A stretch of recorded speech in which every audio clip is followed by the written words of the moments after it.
2019 തമിഴ്നാട്ടിലെയും പുതുച്ചേരിയിലെയും ചേർത്ത് 39 സീറ്റിൽ DMK നേതൃത്വം നൽകുന്ന സഖ്യം വിജയിച്ചതാണ്. ഇക്കുറി DMK മുന്നണിയും ADMK മുന്നണിയും NDAയും മൂന്ന് മുന്നണികൾ തമ്മിലാണ് പ്രധാനപ്പെട്ട മത്സരം. തമിഴ്നാട് പ്രധാനമാകുന്നത് ഇന്ത്യ സഖ്യം അവരുടെ ടാലിയിലേക്ക് ഏറ്റവും അധികം സീറ്റുകൾ സംഭാവന ചെയ്യാൻ സാധ്യതയുള്ള സംസ്ഥാനങ്ങളിൽ ഒന്നായിട്ട് തമിഴ്നാടിനെ കാണുന്നുണ്ട്. അതുപോലെ BJPയും വലിയ പ്രതീക്ഷ വയ്ക്കുന്നുണ്ട്. പ്രധാനമന്ത്രി നരേന്ദ്രമോദി തെരഞ്ഞെടുപ്പ് പ്രഖ്യാപിച്ചതിന് ശേഷം ഏതാണ്ട് 6 തവണയാണ് തമിഴ്നാട്ടിൽ സന്ദർശനത്തിനെത്തിയത്. തെരഞ്ഞെടുപ്പിന് മുമ്പേ തന്നെ പലതവണ പ്രധാനമന്ത്രി തമിഴ്നാട്ടിൽ സന്ദർശനം നടത്തിയിരുന്നു. അദ്ദേഹത്തിൻ്റെ റോഡ് ഷോകൾ വലിയ തോതിൽ ഈ തെരഞ്ഞെടുപ്പ് പ്രചാരണത്തിനിടെ ഉണ്ടായിരുന്നു. അപ്പോൾ അതുകൊണ്ട് അവരും വലിയ പ്രതീക്ഷ വയ്ക്കുന്നു. ADMKക്കാകട്ടെ അവരുടെ ഒരു സാന്നിധ്യം, അവരുടെ ഒരു പ്രസക്തി, തമിഴ്നാട് രാഷ്ട്രീയത്തിൽ അവരുടെ ഒരു പ്രസക്തി തെളിയിക്കേണ്ട ഒരു മത്സരവും കൂടിയാണ്. നമുക്കൊപ്പം മുതിർന്ന മാധ്യമ പ്രവർത്തകൻ അരുൺ റാം ഉണ്ട്. ടൈംസ് ഓഫ് ഇന്ത്യയുടെ റെസിഡൻറ്റ് എഡിറ്ററാണ് അരുൺ റാം. നമ്മൾ ആദ്യഘട്ടത്തിൽ തമിഴ്നാട് ഇലക്ഷനെക്കുറിച്ച് സംസാരിച്ചിരുന്നു. അപ്പോൾ ഉണ്ടായിരുന്നൊരു DMK മുന്നണിക്ക് ഉണ്ടായിരുന്നൊരു മേൽക്കൈ അതിപ്പോഴും അവർ നിലനിർത്തുന്നുണ്ടോ ഈ പ്രചാരണത്തിൻ്റെ അവസാന ഘട്ടത്തിലെത്തിയപ്പോൾ? എനിക്ക് തോന്നുന്നത് നമ്മൾ സംസാരിച്ചിട്ട് 2 ആഴ്ചയായി. അതിനിടയിൽ ഒരു സ്വിങ് അങ്ങോട്ടും അത് കഴിഞ്ഞ് ആ സ്വിങ് ഇങ്ങോട്ടും വന്നെന്നാണ് തോന്നുന്നത്. കാരണം ഈ ക്യാമ്പയിൻ തുടങ്ങുമ്പോൾ 3 ആഴ്ചത്തെ ക്യാമ്പയിന് മുമ്പ് പലരും വിചാരിച്ചിരുന്നത് പെർസെപ്ഷൻ എന്ന് പറയുന്നത് 40 സീറ്റും DMKയുടെ സഖ്യം നേടും എന്നത് തന്നെയായിരുന്നു. അതിനുശേഷം എനിക്ക് തോന്നുന്നു ഒരുപക്ഷെ ഒരാഴ്ചയ്ക്ക് മുമ്പ് വരെ BJPയുടെ സഖ്യം ഒരു 4-5-6 മണ്ഡലങ്ങളിലെങ്കിലും വലിയ മുന്നേറ്റങ്ങൾ നടത്തിയിരുന്നു.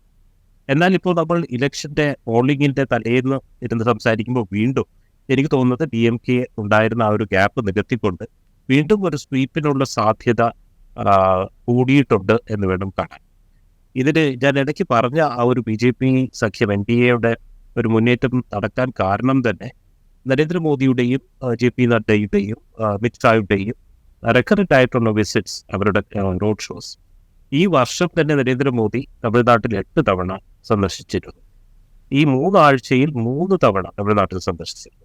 അപ്പോൾ ഇതൊക്കെ ഒരു BJPക്ക് ഒരു വലിയൊരു ക്യാമ്പയിനിന് ഒരു വലിയൊരു ബൂസ്റ്റ് തന്നെയായിരുന്നു.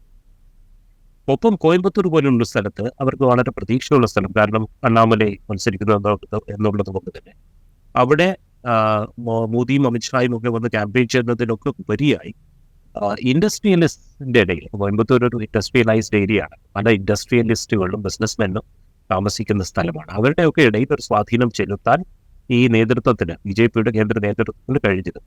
എന്നാൽ അതിനെ അസാധുവാക്കാൻ വേണ്ടി DMK സ്റ്റാലിൻ തൻ്റെ ഇൻഡസ്ട്രീസ് മിനിസ്റ്ററായിട്ടുള്ള TRB രാജയെ അവിടെ ചുമതലപ്പെടുത്തുകയും രാജ ഈ ഓരോ സ്വാധീനമുള്ള ബിസിനസ്സുകാരനെയും കണ്ട് അവരോട് സംസാരിച്ച് വോട്ട് തിരിച്ച് കൊണ്ടുവരാൻ ഒരു പരിധിവരെ ശ്രമിച്ചിട്ടുണ്ട്. അത് നടന്നിട്ടുണ്ടെന്നാണ് തോന്നുന്നത്.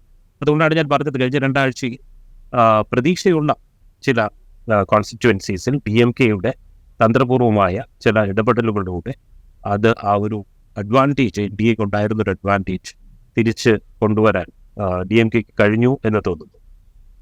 അപ്പോൾ മറ്റ് 2-3 മണ്ഡലങ്ങൾ എന്ന് പറഞ്ഞാൽ ഒന്ന് കോയമ്പത്തൂർ ഒഴികെ തിരുനെൽവേലിയിൽ BJPക്ക് ഹോപ്പുണ്ട്, സാധ്യതയുണ്ടെന്ന് ഞാൻ പറയുന്നില്ല. BJPക്ക് ഹോപ്പുള്ള ഒരു സ്ഥലമാണ് തിരുനെൽവേലി. ഒപ്പം തന്നെ ചെന്നൈ സൗത്ത്,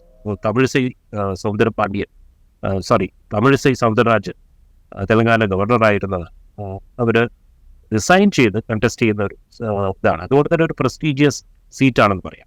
ഒപ്പം നീൽഗിരീസിൽ എൽ മുരുകൻ, യൂണിയൻ മിനിസ്റ്റർ ആയിട്ടുള്ള എൽ മുരുകൻ മത്സരിക്കുക. അപ്പോൾ ഇത്തരത്തിലുള്ള ഒരു ഹൈ പ്രൊഫൈൽ ആളുകൾ കണ്ടസ്റ്റ് ചെയ്യുന്ന സ്ഥലങ്ങളിൽ BJPക്ക് ഹോപ്പ് അധികമാണ്.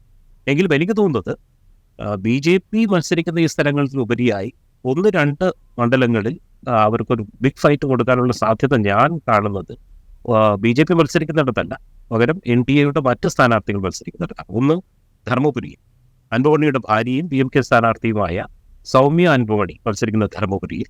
ഒപ്പം തന്നെ തേനിയിൽ AMMKയുടെ TTV ദിനകരൻ മത്സരിക്കുന്നുണ്ട്. ഈ 2 മണ്ഡലങ്ങളിൽ NDA നേരത്തെ പ്രതീക്ഷിച്ചതിനേക്കാൾ കൂടുതൽ നന്നായി ക്യാമ്പയിനും ഒപ്പം തന്നെ ഒരുതരം മൊബിലൈസേഷനും നടത്തിയിട്ടുണ്ട് എന്നുള്ളതാണ് റിപ്പോർട്ടുകൾ സൂചിപ്പിക്കുന്നത്.